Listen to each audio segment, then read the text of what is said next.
Добрий день, шановні. Сьогодні ми продовжимо аспект хроматики.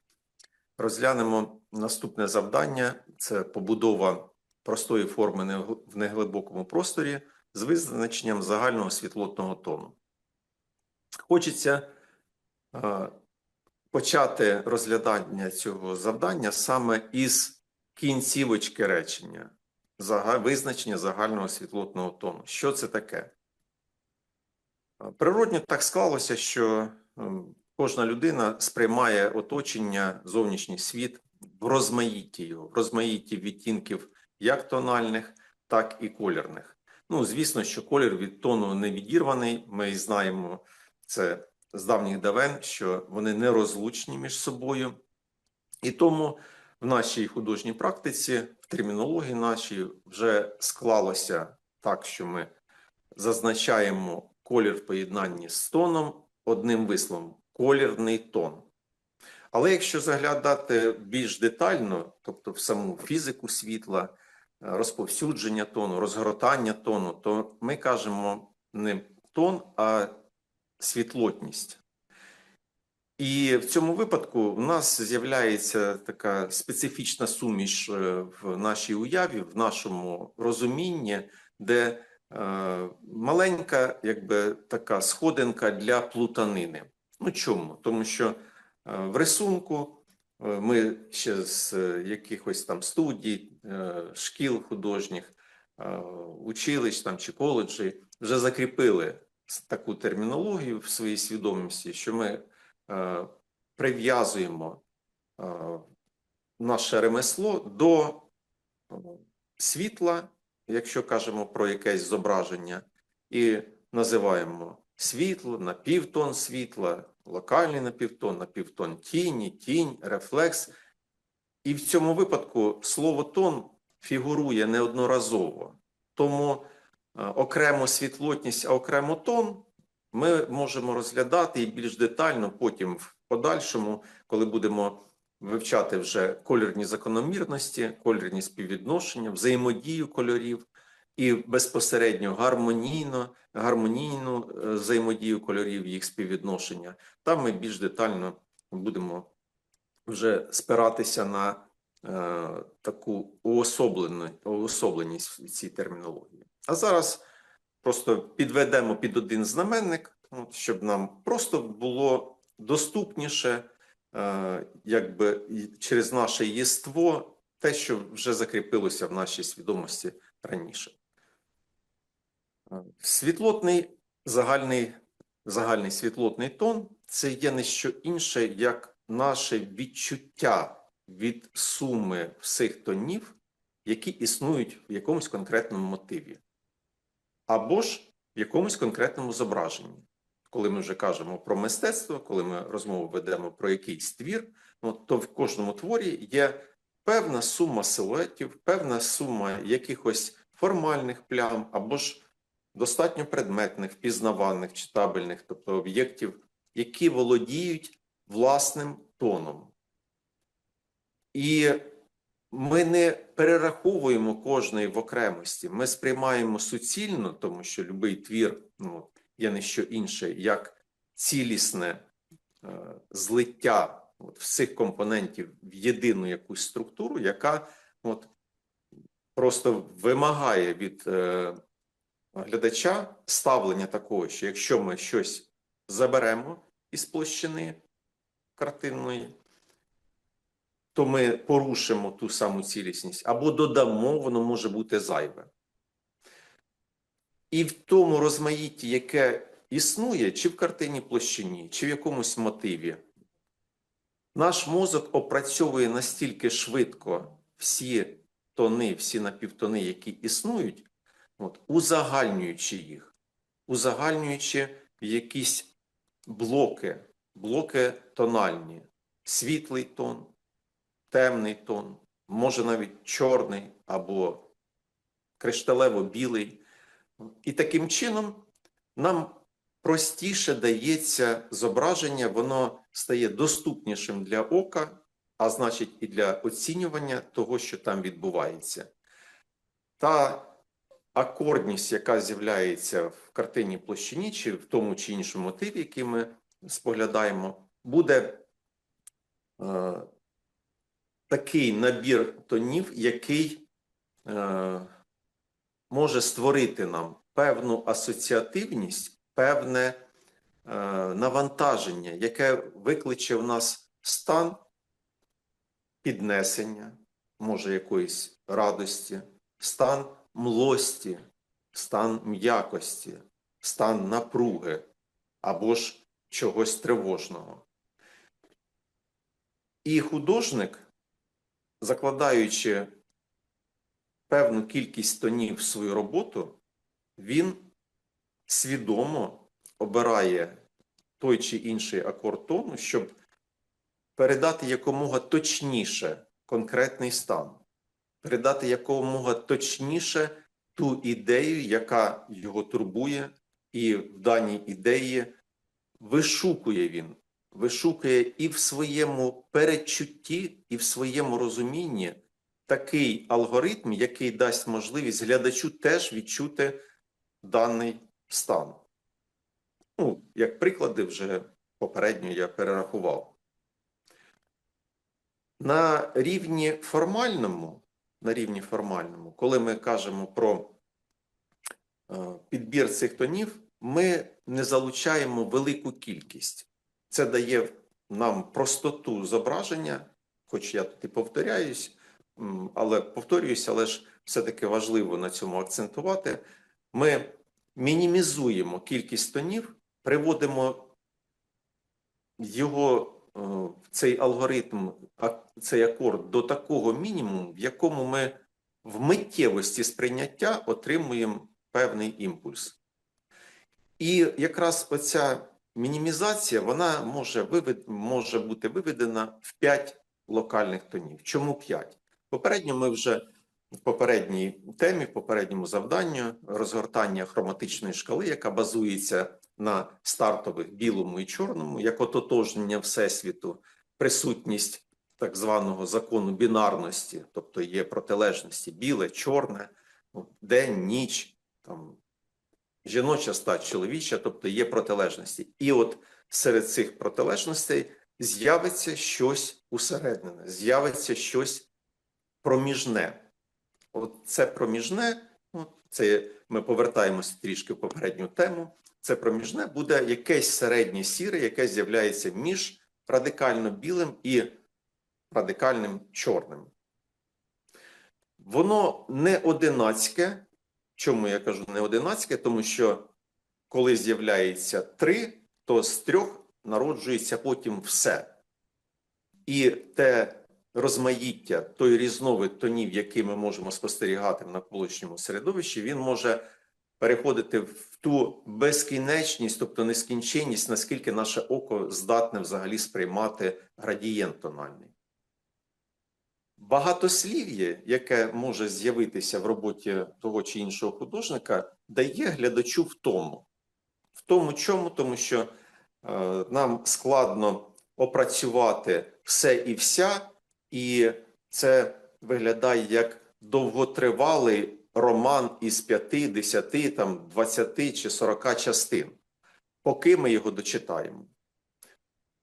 Образне рішення тієї чи іншої ідеї несе в собі таку структуру, таку лаконічність, яка дає можливість потім розгорнути на різновид тонів рівно настільки, наскільки це потребує сама ідея. Але щоб зрозуміти, наскільки необхідність велика розгортання тону, потрібно спочатку знайти першочерговий акорд саме із 5 локальних тонів. І от чому я сказав, що 3 народжують все, ми можемо із 3 тонів білого, чорного і сірого зробити ще 2 проміжних тони.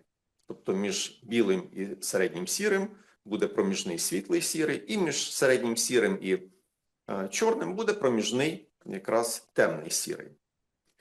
От ці 5 тонів будуть тим самим головним блоком, який вибудує нам вибудує нам принциповість і розуміння різновиду контрастів. Контрастів всього-навсього між 5 тонами. Нам настільки звично це слово контраст, тобто це принципова різниця в чомусь. Але що цікаво, що контрасти теж мають свою характеристику. Я зараз не торкаюсь контрастів кольорних, ми розмову ведемо суто тільки про тон, про ті щабелі, за допомогою яких ми можемо вже охарактеризувати, наскільки велика ця принциповість між тонами. І отут можна застосувати саме перед нами 5 локальних тонів, які з'явилися саме із сполучення, ну, скажімо так, не 5 локальних тонів, які з'явилися із сполучення білого і чорного, а 3 проміжних тони, які з'явилися за рахунок з'єднання білого з чорним, і потім в поділі середнього сірого і в з'єднанні білого із середнім сірим у нас з'явився потім світлий сірий, і те ж саме у нас відбулося з темним сірим. Було зауважено попередньо про різновид контрастів між 5 локальними тонами. Що мається на увазі? Ми бачимо зараз всього-навсього 5 локальних тонів, і це як такі, знаєте, константи, з яких може розгорнутися певна кількість напівтонів. Для кожного локального тону ми можемо зробити градієнт. В межах білого тону буде свій градієнт напівтонів. Для світлого сірого свій градієнт напівтонів. Для середнього сірого свій, ну і так далі, аж до чорного. Навіть в чорному, тому глибокому радикальному чорному теж буде своє розгортання напівтонів. Так, вони будуть менш читабельні для ока, менш сприйнятні, тому що зазвичай ми легко прочитуємо різницю тональну саме в діапазоні від кінця білої до кінця темно-сірої локальності, або ж до кінця локального темного-сірого тону. А вже в чорному ми розрізняємо складніші тони. І якщо брати чорний як ототожнення ночі, ми знаємо, що вночі всі кішки сірі, це такий крилатий вислів, який вказує на те, що вночі складно щось виділити, щось зрозуміти, яке воно існує в житті, в дійсності. Тому все, що хочеться нам отримати в ясності, зрозумілості, в читабельності, ми отримуємо саме в тому діапазоні, в якому світло ще домінує і дає можливість нам отримати інформацію більш-менш доступною. Так от, звертаючи увагу на кожний локальний тон і його розгортання в напівтони, у нас виникне питання, а скільки їх необхідно було б цих напівтонів. В музиці грамота вибудована і структурована значно краще, і вона виокремлює таке, вибачте за вислів, розмазування понять, як в мистецтві. Я так бачу, я так відчуваю, і на цьому все і зупиняється. Нам необхідно побачити теж в нашій художній, професійній, скажімо так, в нашому професійному процесі художньому теж можливість структуризувати і створити певну фундаментальність в тому чи іншому творі. І дійсно, ми бачимо, що нас чіпляє те більше, що надзвичайно переконливе. Але переконливість теж буде різною. Розмова зараз не про натуралістичність, а про реалістичність, в якій є підґрунтя і певна фундаментальність, яка прихована, звісно, прихована грамота, щоб вона не різала око глядачу, щоб вона не муляла йому, от, але виконувала функцію такої вагомості. Так от, ми можемо залучити до образотворчого мистецтва якраз напівтони, які існують в музиці. Так, ми можемо звернутися до переліку нот до, ре, мі, фа, соль, ля, сі і до – це наступної октави, тобто 8 нот, а це будуть якраз напівтони в межах одного локального тону. Яку мелодію зіграє той чи інший автор? Це вже питання вибору. А якщо подивитися саме на різницю, принципову різницю між локальними тонами, ми можемо сказати, що принциповість, в різниця така принципова достатньо є і між цими тонами, і між цими тонами, пари, якщо брати, і між цими, і між цими. Але найбільша різниця, звісно, що між білим і чорним. І от такий контраст, от таку різницю ми називаємо максимальною. І вона визначилась як одинична, це так умовно, поки що для себе визначаємо одинична. Чому? Тому що, коли ми розглянемо, ми називаємо цей контраст максимальним. Якщо ми відмовимося від якогось тону, скажімо так, на одному із периферійних участків, тобто на крилі, там, на правому, від чорного, і спробуємо створити якийсь твір в межах цих 4 тонів, тобто від білого до темного сірого. Тут теж буде контраст і суттєвий контраст, але ми його назвемо сильним.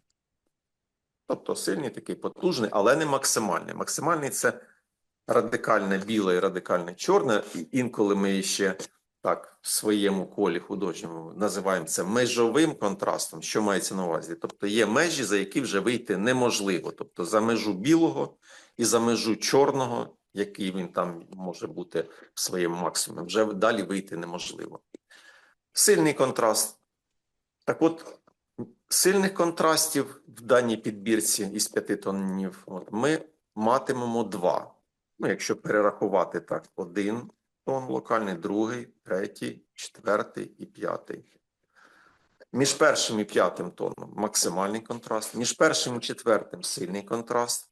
І точно так ми можемо відокремити перший тон, локальний білий, і тоді на групі із 4 тонів, а це вже буде якраз від світлого сірого до чорного, це теж буде сильний контраст. Тобто в даному випадку тут буде 2 сильних контрасти. Оберемо групу із 3 тонів. Тобто від білого і до середнього сірого. І це буде помірний контраст. Принциповість зберігається? Так, звичайно. І помірних контрастів буде у нас уже 3. Від першого локального тону до 3, від 2 до 4 і від 3 до 5. А от коли ми будемо вибудовувати якийсь твір на локальних тонах, які будуть триматися поруч, тобто така пара локальних тонів, там білий до світлого сірого, чи, наприклад, середній сірий там, до темного сірого, чи, наприклад, темний сірий до чорного, це буде слабкий контраст. І отут є така пасточка для нашого вуха, для нашого розуміння. Чому? В тому, що слово «слабкий» ми застосовуємо, визначаємо в тому випадку, якщо є слабка різниця в чомусь. А слабка різниця в чомусь – це значить зближення, суттєве зближення. І це вже натякає на нюансні співвідношення. Тобто слабка різниця в якихось якостях. в даному випадку ми розглядаємо тон, значить слабка різниця між тонами. І тут якраз варто буде звернути увагу глядача на те, що ми розглядаємо в даному випадку локальні тони. Локальні тони. Тобто локальний білий, локальний світлий сірий, локальний середній сірий. Це все залишається принциповою різницею. Але ж по сусідству, так, ця різниця буде слабкішою. Звісно, що закономірно виникає питання, хвилиночку, а де ж буде тоді нюанс вибудовуватися? В якому місці? Так от, нюанс вибудується лише тоді, коли ми розглядаємо напівтони, які знаходяться поруч, тобто всередині одного локального тону, або на межі, на дотику одного тону до іншого. Коли це відбудеться? Де з'являться якраз нюансні співвідношення? Тоді, коли ми розгорнемо локальні тони в ту саму ахроматичну лінійку, в ту саму ахроматичну шкалу, в якій буде, ну, наприклад, 40 тонів. Чому 40? Тому що для кожного локального тону ми дали 8 напівтонів, тобто от той музикальний ряд такий до, ре, мі, фа, соль, ля, сі, до, і в цьому випадку у нас шкала розгорнулася на 40 тонів. 8 на 5 – 40. Але ж може бути довшою шкала? Може. Може бути більше відтінків? Може бути більш розгорнутий градієнт? Безумовно.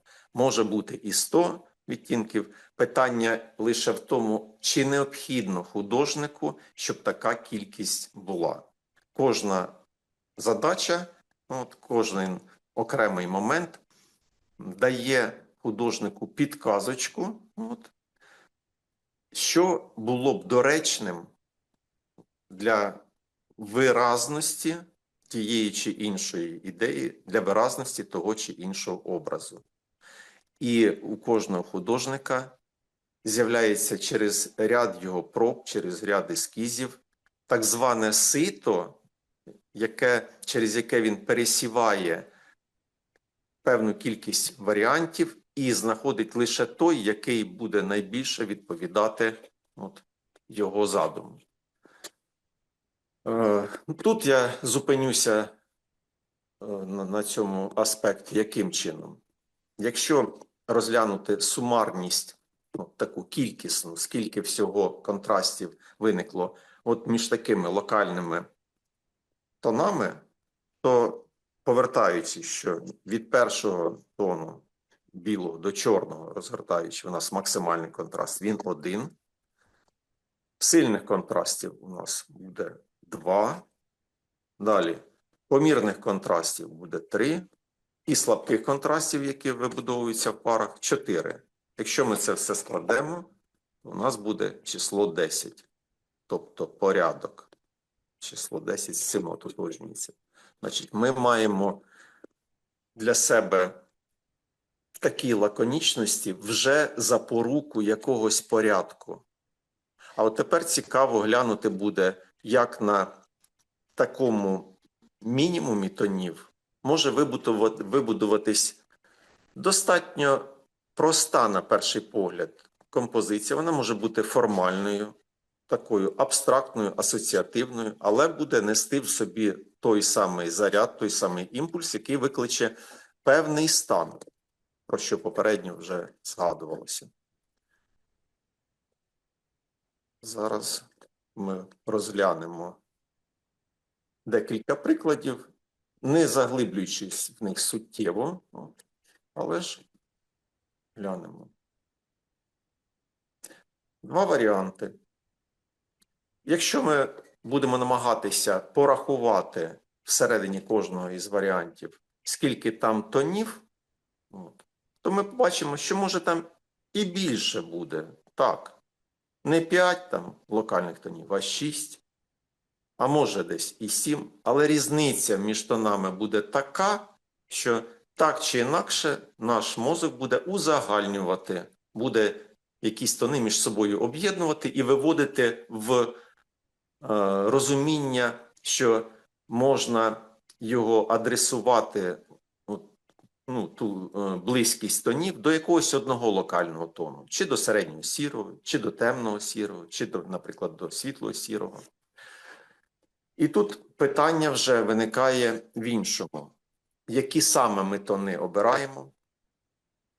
І в подальшому ми розглянемо, яка пластика буде використана для тих чи інших силуетів, яка теж буде суттєво впливати на наш емоційний стан при сприйнятті даної картинної площини.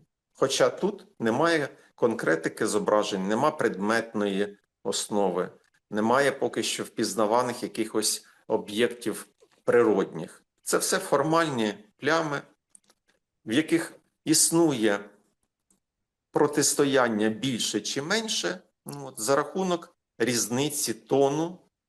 І різниця тона якраз передбачена тим самим мінімумом, який попередньо ми вже розглянули на шкалі із 5 локальних тонів. Такий приклад тепер можемо взяти до уваги інший.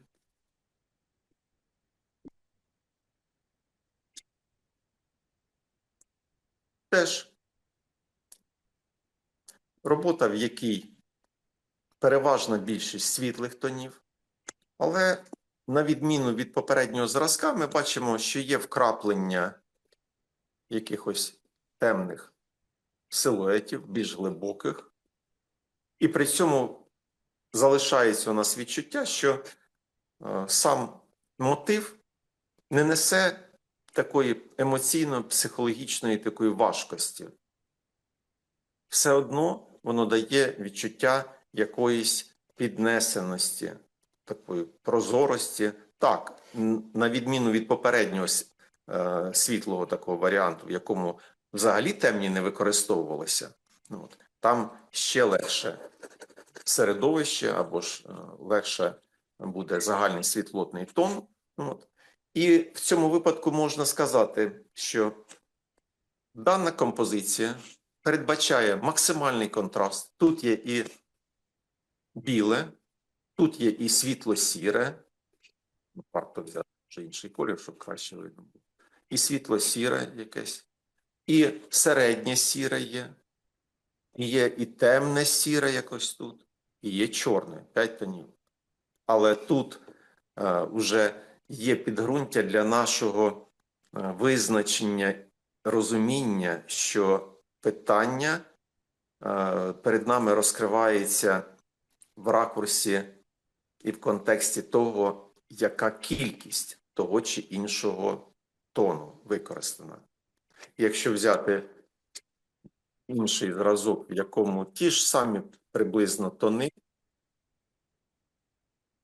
застосовуються якось в цьому виразку. Теж є білі, світло-сірі, середньо-сірі, темно-сірі і чорні. Але ми бачимо, що тут уже кількісна складова інша. І тут вже з'являється певне протистояння, протиборство між кількістю світлих і темних, де можна було б сказати, що зароджується певна стихія. Автор, до речі, назвав цю роботу «Любов і впертість». Тут і в пластичності своїй є таке, що щось більш світле і округле, і в ньому є хвилеподібність, так немовби накочується, але ця хвилька зустрічається з якоюсь ламкою структурою, такою жорсткою, геометризованою занадто, яка відштовхує.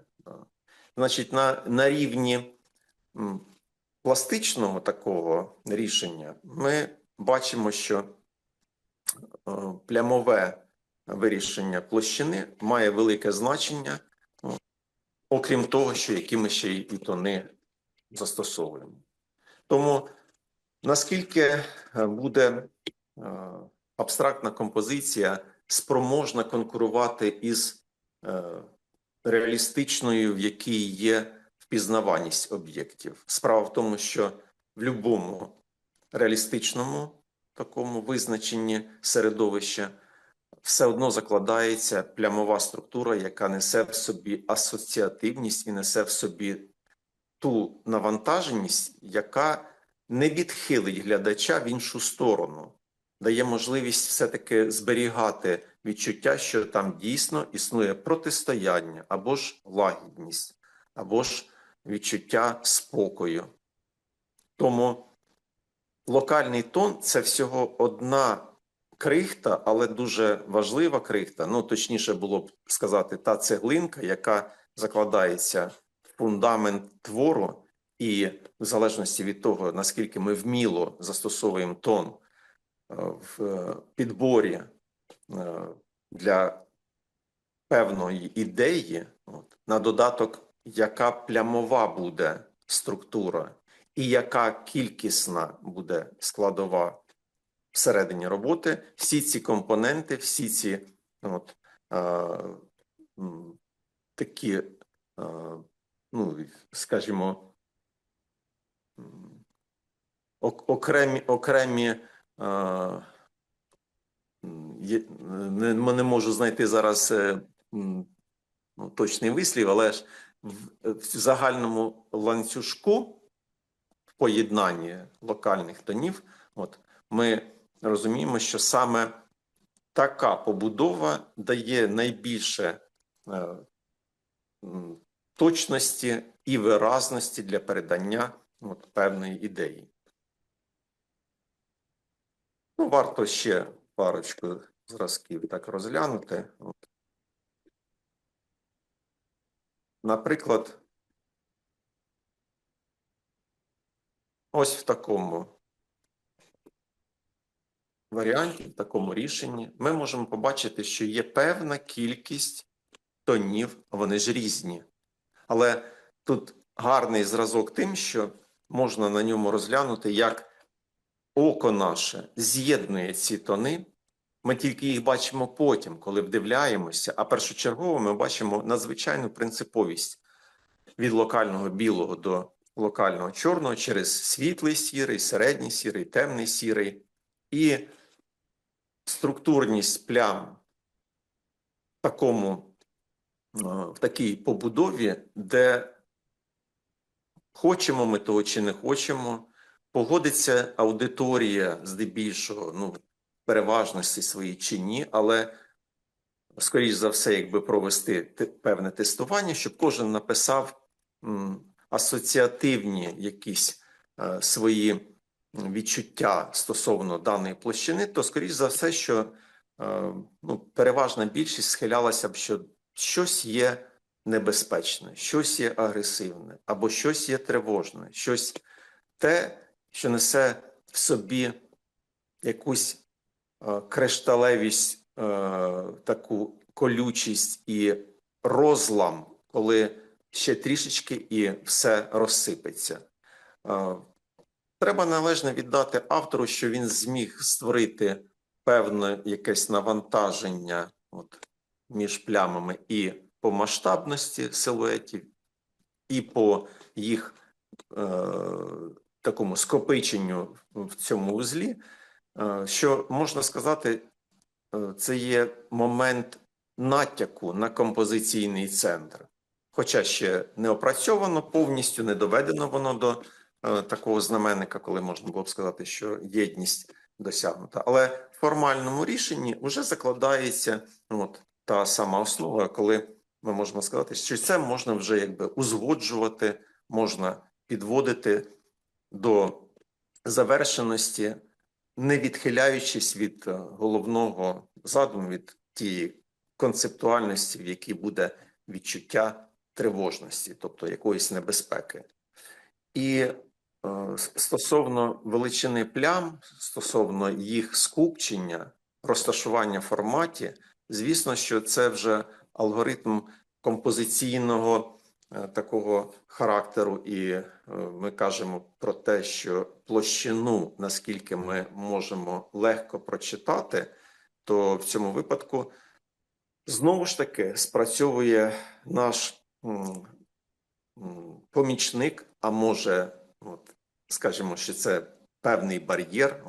Ну, я схиляюсь до того, що все-таки помічник, наш мозок, який скоріше, як комп'ютер якийсь, обраховує площину, вилучаючи з неї схожі масштаби чи не схожі, тобто ми це називаємо модульністю площини, де є ієрархія величин плям. І якщо ця ієрархія вибудована вдало, то ми швидко переходимо по всій площині і швидко її опрацьовуємо, і вже погоджуємося з наявністю даних компонентів. Питання вже в тому лише, як вони знаходяться в протистоянні там напрямків, в якій вони структурності будуть кожен один до одного, в динамічності там і так далі. Ну, це окремі питання, зараз не будемо торкатися, так як нам необхідно зараз розглянути всього-навсього сумарність тонів і площу якраз цих тонів, які будуть впливати на відчуття картинної поверхні, картинної площини. Чому я не кажу простору картинного? Тому що воно може залишитись в такій декоративності, в такому ствердженні основоположної площини, в залежності від того, що буде якесь перекриття плям чи ні, у нас так чи інакше буде все-таки створюватись натяк на глибину, безумовно. Але ж не розгортатиметься вона так достоменно. Тому ми зараз дивимося суто на застосування локальних тонів, яка підбірка, яка їх площа, яка конфігурація плям буде, і в якому вони розташування в контексті периметру формату. Як бачите, тут формати використані одні і ті ж, мається на увазі пропорційність. Квадрат – статична абсолютно форма, але в залежності від того, як облаштовується внутрішній простір, у нас буде все одно вибудовуватись відчуття динамічності там, чи статичності, чи помірності якоїсь. І тут беззаперечно ми стаємо в ту саму залежність від середовища, яке впливає на нашу підсвідомість. Художник шукає саме відповідність тих чи інших тонів до певного середовища, до певного мотиву. І якщо йому вдається наблизитись, то це вже дійсно, хоч маленький, саме в розрізі тону поки що, але успіх, такий перший щабель закладається для того, щоб вирішувати далі вже більш складні питання. І можна побачити, наприклад, ось в такому варіанті. Обмеженість, де від білого через світлий сірий, середній сірий і до темного сірого ми бачимо, що контрасти то існують, звісно. Але ж даний діапазон не включає в себе силуети чорного. І таким чином дане середовище трішечки спокійніше. Вже не кажу про специфічність форми самих плям, які взаємодіють між собою. Тому, коли ми розглядаємо загальний світлотний тон, то у нас закономірно виникає питання, від чого він залежить. Від чого залежить? І ми можемо поставити прямо по послідовності, по пунктам, що першочергово це наявність тих локальних тонів, які ми обираємо, або які дає нам вже як підказочка сам мотив. Він володіє певним набором тонів, тобто локальні тони, які ми беремо. Друге – це площа цих тонів, які застосовуються. Ієрархія плям, які будуть між собою якраз взаємодіяти всередині площини, тобто ми можемо сказати чогось більше, чогось менше. І третій аспект, який з'являється, дуже суттєвий, це саме світло. Чому ми кажемо загальний світлотний тон? Це саме світло, яке буде змінювати локальні тони. Ми розглянули саме складові загального світлотного тону, від чого залежить сприйняття загального світлотного тону. А стосовно самої форми, як вона буде проявлятися під впливом світла, ну і саме під якою світлосилою і характером світла, це як преамбула до розгляду вже побудови форми в неглибокому просторі, саме тонально-конструктивної побудови в неглибокому просторі, з визначенням загального світлотного тону. І це ми розглянемо тепер в наступній нашій бесіді.